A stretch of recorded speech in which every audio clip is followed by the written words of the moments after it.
जय हिंद साथियों। लगभग 2 वर्षों से रूस एवं यूक्रेन के मध्य युद्ध हो रहा है और इस युद्ध को खत्म करने के लिए दुनिया के 30 सबसे ताकतवर देशों ने एक प्लानिंग बनाई है।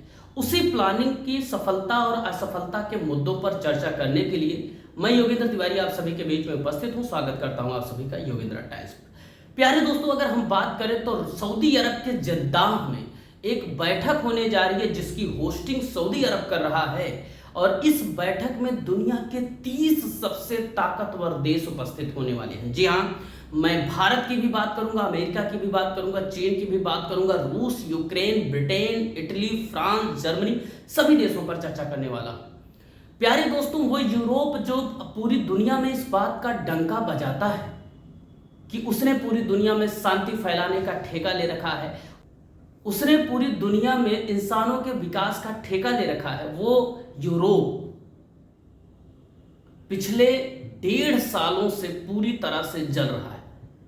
हजारों बेकसूर लोग मारे जा रहे हैं, पता नहीं कितनी महिलाएं विधवा हो चुकी हैं, कितने परिवारों ने अपने मुखिया को खो दिया है, कितने नुकसान हुए हैं। इस बात का आकलन संभवतः आने वाले 1 वर्षों 2 वर्षों में हो पाएगा।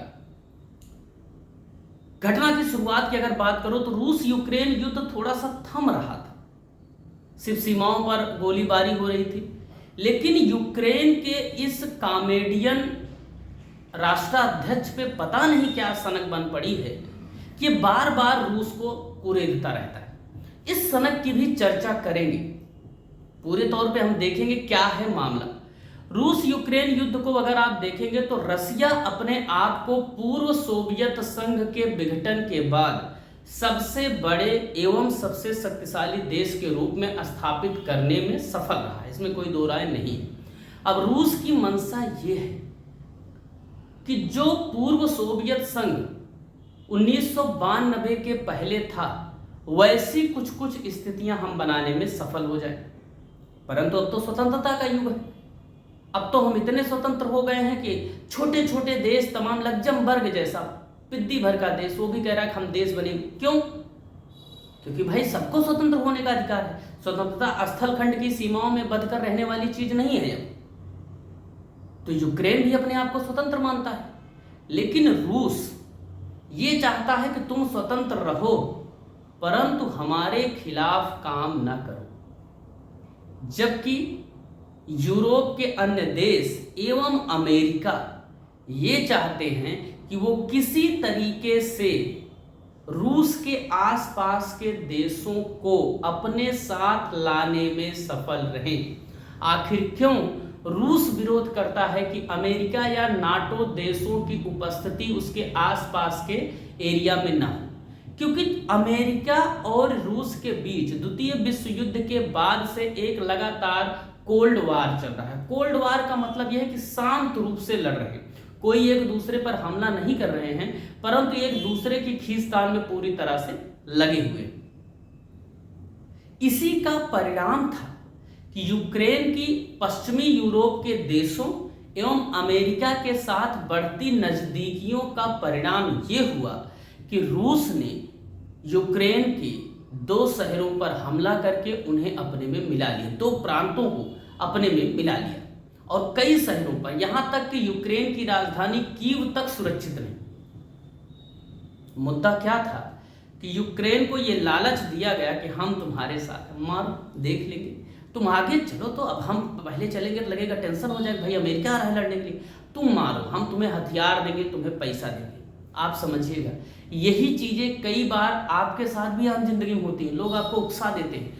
तो कॉमेडियन राष्ट्रपति को उकसा दिया गया है अमेरिका के द्वारा कि हम तुमको नाटो में शामिल करेंगे। नाटो का भैया क्या मामला है? नॉर्थ अटलांटिक ट्रीटी ऑर्गेनाइजेशन इसका फुल फॉर्म है। इसका मामला ये है कि अगर नाटो के किसी भी देश पर कोई दूसरा देश हमला करता है, सैन्य कार्रवाई करता है, तो वो पूरे नाटो समूह के देशों पर हमला माना जाएगा और उस हमले का जवाब पूरे नाटो देश मिलकर अपनी सशक्त सेना के माध्यम से देंगे।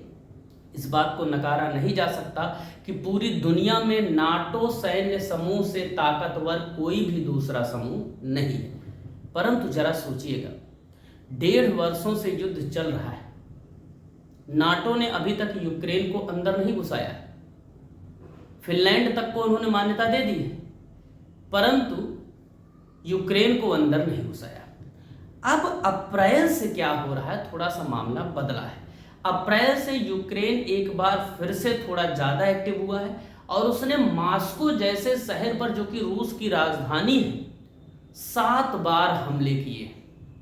और ये हमले जो किए गए हैं वो उसके रिहायशी इलाकों पर किए गए हैं, जहां पर आम जनमानस रहता है, जहां पर सरकार के कुछ कार्यालय हैं, वहां पर किसी तरीके की सेना की छावनी या सैनिकों के रहने के लिए या बम्बारमेंट के बहुत ज़्यादा वहां पे असलहे वगैरह ऐसा रखा हो, ऐसा कुछ नहीं है। मतलब यूक्रेन अब किसके बहकावे में आ रहा है, किसने उसके कान में जाके कानाफूसी की है कि तुम मॉस्को पर हमला करो, ये सोचने वाली बात है। जरा सोचिए, जिस रूस ने सिर्फ उसके सामान्य सीमाओं पर हमला करने के बाद धज्जियां उड़ा दी, दुनिया की पता नहीं कितनी धरोहरों को मिटा दिया यूक्रेन से, वो रूस क्या करेगा जब उसके आप रिहायशी इलाकों पर हमला करेंगे। ये हमला जो किया गया ड्रोन के माध्यम से किया गया, चूंकि अब देखो ड्रोन से जब हमला किया जाता है तो कई सारे, मैं देख रहा था विशेषज्ञ इस पे बोल रहे हैं कि रसिया का S-400 मिसाइल डिफेंस सिस्टम क्यों नहीं काम किया। भाई Bharat S-400 missile defence system खरीद रहा है, ऐसे तो जब रूस खुद ही नहीं बच पा रहा है तो कोई कल को देश जो है भारत की सीमा में ड्रोन घुसा के हमला कर दे तो हमारे डिफेंस सिस्टम खरीदने का मतलब क्या है।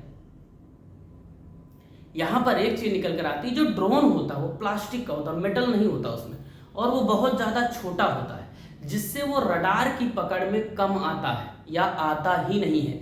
इसी कारण से अप्रैल से लेकर अभी तक 7 बड़े हमले हुए हैं मॉस्को, और लगभग हजारों की संख्या में ड्रोन्स को रूस ने दावा किया है कि मारकर उसने गिरा दिया है। इस बात को आप समझिए, इतनी भारी संख्या में अगर ड्रोन्स मार के गिराए जा रहे हैं तो कितनी बड़ी प्लानिंग होगी, और इसका दुष्परिणाम क्या होगा। आने वाले समय में ये हमले और ज़्यादा होंगे, क्योंकि संभावना यही है कि दुनिया के 30 बड़े देश 5 से 6 अगस्त के बीच में सऊदी अरब के जेद्दा में इकट्ठे हो रहे हैं। पूरी गुंजाइश है कि भारत भी इसमें पार्टिसिपेट करेगा, हालांकि रूस ने इसमें मना किया है शामिल होने से। ऑब्वियस सी बात है, चूंकि ये जो बैठक बुलाई जा रही है वो यूक्रेन के फेवर में बैठक बुलाई जा रही है कि यूक्रेन में युद्ध जो हो रहा है, जो रसिया इस पे हमला कर रहा है, उसको रोके। भाई अगर आप दुनिया में युद्ध के इतने ही खिलाफ हैं तो काहे उकसा रहे हैं उसको। ब्रिटेन द्वारा इतनी भारी संख्या में आर्थिक मदद दी जा रही है, यूरोपीय यूनियन द्वारा इतनी भारी मात्रा में मदद दी जा रही है, ये सब चीजें क्या है। आप जरा सोचिए कि ऐसी गतिविधियों के माध्यम से दुनिया का कितना भला हो पाएगा। तो आने वाले जो 10 से 15 दिन हैं, अगर ये बैठक अभी प्रस्तावित है, अगर हो गई बैठक और इस बैठक में कोई कहीं ये निर्णय ले लिया गया कि अमेरिका, ब्रिटेन या नाटो देश या यूरोपीय यूनियन के कुछ बड़े देश इसमें पार्टिसिपेट करते हैं और इस युद्ध को रोकेंगे यूक्रेन की तरफ से, तो यकीन मानिए ये तीसरे विश्व युद्ध का पड़ाव होगा और युद्ध बहुत भारी मात्रा में लड़ा जाएगा और दुनिया के तमाम शक्तिशाली देश रूस से लड़ेंगे। रूस के साथ कौन होगा?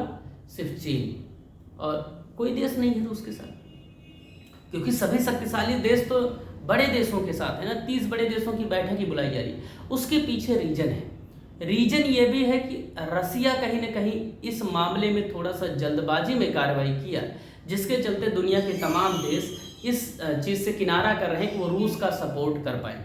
दोस्तों एक चीज़ देखने वाली और है बात है कि यहाँ पर ये मुख्य रूप से जो लड़ाई है वो अमेरिका वर्सेस रूस की है कि दुनिया में किसका सैन्य क्षेत्र में प्रतिनिधित्व चलेगा।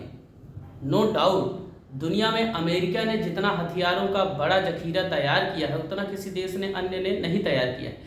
चाहे फिर वो तालिबान की लड़ाई हो, चाहे भारत पाकिस्तान का युद्ध हो, चाहे भारत चीन का युद्ध हो, या रूस का किसी अन्य देश के साथ संघर्ष हो, या दुनिया में कहीं भी युद्ध हो, हथियार बिचेगा तो अमेरिका का बिकेगा। कभी आपने सोचा, लड़ते दो लोग हैं, फायदा हमेशा तीसरे को होता है। जो यूरोप दुनिया में इस बात का डंका बजाता फिरता है कि उसने दुनिया में शांति फैलाने के लिए तमाम मिशन चलाए हैं, दुनिया में इंसानों के उत्थान के लिए तमाम मिशन चलाए हैं, उसने HDI बना के दिया है, उसने ह्यूमन डेवलपमेंट के क्षेत्र में एजुकेशन को बहुत ज़्यादा बढ़ा दिया है, लाइफ एक्सपेक्टेंसी को बहुत ज़्यादा बढ़ा दिया है, लोगों की जीवन प्रत्याशा को बढ़ाकर इतने साल कर दिया गया है। याद में रखिएगा, वो यूरोप लगातार 1.5 वर्षों से गोलियों से भुन रहे शवों की गिनती अभी तक नहीं कर पाया है। कितने लोग मरे हैं, इस बात के लिए दुनिया आने वाली जो पीढ़ियां होंगी वो कभी इनको माफ़ नहीं करेंगी कि छोटी छोटी बातों पर ये जितने ज़्यादा स्वार्थपूर्वक कार्रवाई करते हैं उतने ज़्यादा स्वार्थपूर्वक दुनिया में कहीं कार्रवाई नहीं की जाती। एक बात और ध्यान में रखिएगा, भारत में भी कुछ लोगों को बहुत ज़्यादा मिर्ची लगती है पश्चिमीकरण के नाम पर। वो भी चाहते हैं कि उनके देश में भी पूरी तरीके से पश्चिमीकरण हो। वो भी चाहते हैं कि दुनिया में जैसे यूरोप में हो रहा हो वैसे भारत में हो, और कुछ हद तक कई शहरों में ऐसा हो रहा है। जैसे स्वतंत्रता के नाम पर नंगे घूमना, स्वतंत्रता के नाम पर किसी को जीने न देना, स्वतंत्रता के नाम पर कुछ भी कर देना, ये हमारी संस्कृति, हमारा कल्चर नहीं है। मैं जानता हूँ इसको बोलने के बाद कई लोग मुझे पानी पीकर गरियाएंगे, परंतु ये बात हकीकत है कि आपकी स्वतंत्रता वहीं तक है जहां तक दूसरे की स्वतंत्रता बाधित न हो। इस बात को ध्यान में रखिए। अगर आप यूरोप को कॉपी करेंगे तो भारत में वृद्धाश्रम बनेंगे।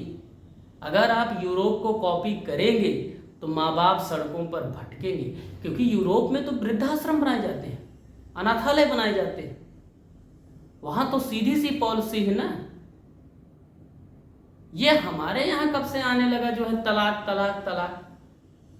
बताओ, कनाडा का राष्ट्रपति जस्टिन ट्रूडो अपनी पत्नी से 2 दशक के रिश्ते के बाद तलाक ले रहा है। हमारे यहाँ कभी, अब हमारे यहाँ भी तलाक हो रहा है।